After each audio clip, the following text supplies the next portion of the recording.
mid ka mid ah hadafyada ugu waaweyn ee ciidanka BSF ayaa sidii shacabka degan meelaha ku dhow goobaha ay cadawga ku dhuumaaleystaan loogu fidin lahaa gurmad iyo gargaar bini'aadanimo. waxaa suurto gashay iyadoo xaalad abaareed ay ka jirto guud ahaan dalka, weliba goobaha loo yaqaano gaariwaaga ee gobolka Bari, in ciidanka BSF ay si iskaa wax u qabso ah u qaybiyaan raashin, kaas oo loogu talagalay sida loo kala tabar daran yahay iyo sida ay deegaanada ugu kala badan tahay abaartu. nimankii qadiyoolaan inaa wada qalibi jiray wataynu qabanno maantaynu jiraynaa qaranimaada taanku kuwad baynu leene nimankii qadiyoolaan inaa wada qalibi jiray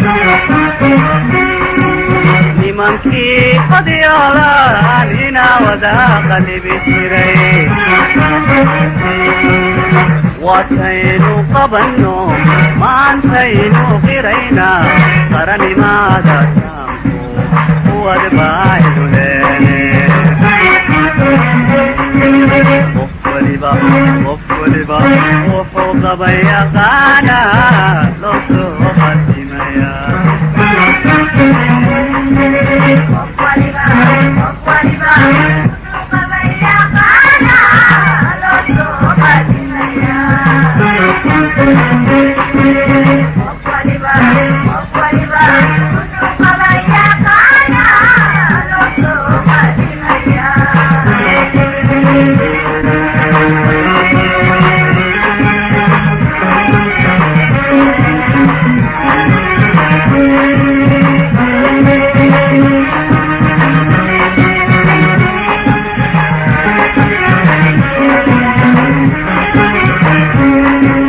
ciidanka ayaa horey u sameeyay biyadhaan muddo dheer qaatay si loo badbaadiyo xoolaha iyo shacabka Soomaaliyeed. BSF waxay ogsoon tahay inay muhiim tahay waxqabadka shacabku inuu yahay furaha guusha iyo burburinta cadawga shacabka Soomaaliyeed ee Daacish iyo Al-Shabaab. ciidanka BSF ayaa gaaray deegaano hoos yimaada degmada Ufayn ee gobolka Bari oo ay ka mid yihiin baadiyaha deegaanka Hooyaqaad iyo Dawacaaley, halkaas oo ugu kurgaleen shacabka biyo la'aanta iyo abaartu ay saameysay, waxayna guddoonsiiyeen raashin kaas oo meel kaakac ah, iyadoo haddii alla idmo kuwa kale oo dheeriyana la geyn doono. waxa weeye jilaalku aad buu u lixaad weyn yahay, ilaahay dadka iyo dunyadaba waa saameeyey. insha allahu ay tahay dadka suuq sicir barar iyo suuq xumaa heshay iyo abaar ugu biirtay, xoolahana abaar daba dheer baa heshay, xaaladoodu aad bay baaba u tahay. deeqda maanta la soo gaarsiiyana wuu mahad celinaynaa ciidanka BSF, ilaahay ajar iyo caafimaad ha ka siiyo. xoolii abaarsadee haraad waa loo baqtiyey iyo macluul kulliba xoolina waa dhammaadeen, baadiyo waa lagu baaba'ay. waxaanu ahay luwaayadii hore reer baadiye, haddana waxaanu nimay meeshaan la yidhaahdo Dawacaaley. bismillaahi raxmaani raxiim. meeshaan waagii hore waxay ku ladnaan jirtay suruuc, waxay ku ladnayd suruuc beeyageed dirka halkaa ku yaalo ilaahay isagu uu ku saaqay way abaarowday. adduunyadiina magaaladuna waxay ku ladnayd adduunyo iyo geedka ilaahay halkaa ka saaray bay ku ladnayd magaaladaas. adduunyadiina waa basaastay abaar baasha, labadiiba abaar baa heshay. hantidii nala soo dhibana weyn la soo gaadhay waana la qaybiyey. baahiduna ma aha mid fudud, waa mid culus, mid biyood iyo mid raashin labadaba waan u baahannahay. waxaan gudoomiye ku-xigeenka tuulada, gudoomiyihiina waa kan. waa markii labaad oo ina soo gaarsiiyaan in ciidanku kaalmo noocaan oo kaleeta ah. hadda ka hor iyadoo aad iyo aad loogu jilicsan yahay deegaankan waxay keeneen biyo dhaamin. aad iyo aad baan uga mahad celinayo. waxa weeye xaqi ahaantiin hadda hay'adaha wax caawinaba bay anaga nooga mid yihiin oo waa ciidanka koowaad ee waxna tara oo aad iyo aad wax weeye deegaankan u soo gaara. raashinkan sidaad u jeedaan oo midiya ka daawanaysa waxaan u qaybinay dadka reer miyiga ah oo aan waxaan isu saaray laba qoys baan u siinay. qoyskiiba waxaan labada qoys waxaan wadaajinay hal qoys raashin loogu talagalay duruufaha jira awgood. aad iyo aad baan idinka mahad celinayna mar labaad iyo mar saddexaadba cid kasta oo miidiyaha daawata oo waxa weeye kilibkaana gaarana waxaan rajaynayaa ciidankaana inay u duceeyaan wax qabadka qabanayaan inay ku daydaan. aad iyo aad baan idinka mahad celinaynaa shacabkeena sidaad ugu soo gurmateen har iyo habeenna aad ugu taagan tihiin difaacooda amnigooda iyo wixii tabartiinna ah oo dadaalkiinna ah oo dadkeenna reer miyi oo tabaalaysan oo abaartu ay saamaysay aad ugu gurmanaysaan horta adduun iyo aakhiraba liibaanteedu waa helaysaan waxaana idin leenahay lafdhabartii deegaanka iyo shacabka iyo dalka ayaa tihiin meel walba madhaanba allah idin samata bixiyo aamiin waan idinku bogaadinaynaa shacabkuna iyo reer miyigoodubana aad iyo aad ayay idinku hanwen yihiin niyasame iyo wanaag bay idin hayaan waxa weeyaan wadajirkooda waxay leeyihiin oo aad iyo aad ay macnaha idinku bogaadinayeen garabkiinna allah galo dhinac walba waa laydinla socdaa shacabku garabkiinna weeye midigtiinna weeye hoosiiskiinna weeye waana laydinka guddoomay masaakiintaas tabaalaysan oo reer miyiga ah waad u soo gurmateen waa laydinka guddoomay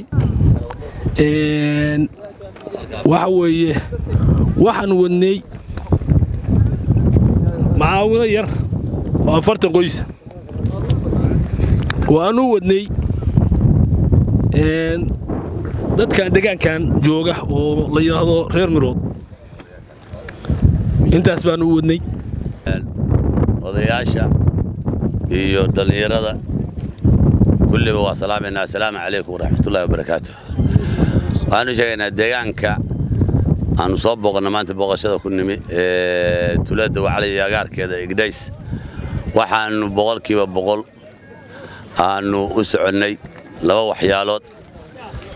marka koowaad waxaan ahayn saxan cadow oo bal sida cadowga dhulka u joogo iyo suu dadka ugu yimaado tan labaad abaaraha iyo saamaynta ay ku yeelatay dadka deegaanka degan oo reer miyiga oo Puntland oo dhan ay saamayn weyn ku yeelatay waxa aan ilaahay ugu xamdinaqaynaa in ilaahay uusan abaarta cudurina ku daranayno caafimaad qabno laakiin abaar xun baa dhulka ka dhacday oo aad u ba'an annagu haddii aanu soo aadnay waxaanu qiyaasnay inaan dhulkii waraysi iyo loo tegi jiray haddaan dadkii deegaanka abaartu haysay aan wuxuunaya loola tegin ama biyo loo dhaansho ha ahaato ama raashin yar oo loo qaybsho ha ahaato waa khasab dad baahan oo lama tegi karo waraysi waxaanu soo qaadnay intaas halkaas raashinkaas aad aragtaan waxaanu kaloo soo marnay oo iyana xoogaa raashina ku soo rognay meesha la yiraahdo tuula mirood oo u dhow degmada Ufayn waa aragnay dadka deegaanka iyo deegaanku soo abaaru yahay iyo dadku soo baahida u qabo kulli waa aragnay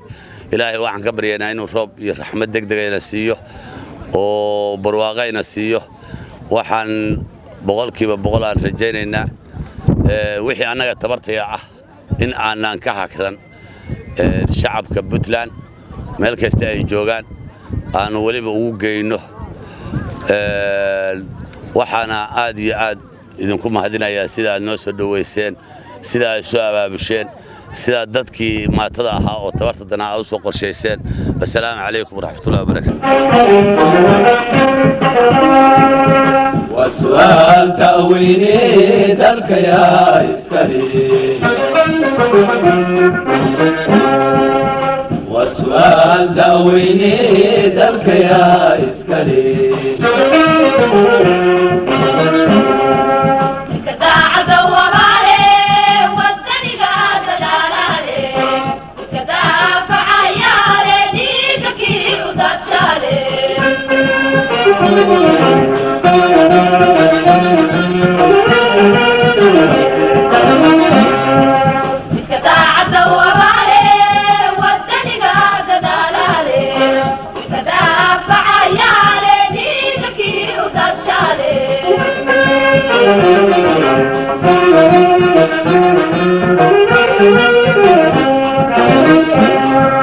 كان قبيل كديدالي بالمدى دونالي كان قبيل كديدالي بدن مدى دونالي كان ديدي الهوشتالي كان لعبك توسنو وحكستا ودقاتو وديك شري تحدي سالي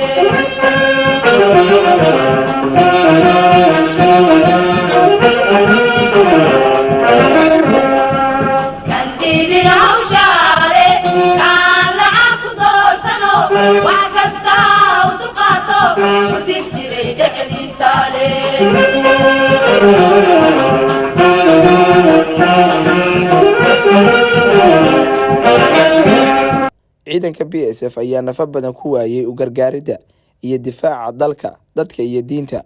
ciidanka BSF waxay uga mahadcelinayaan dhammaan shacabka Soomaaliyeed sida fudud oo fahanka leh ee ula shaqeeyaan mar walba.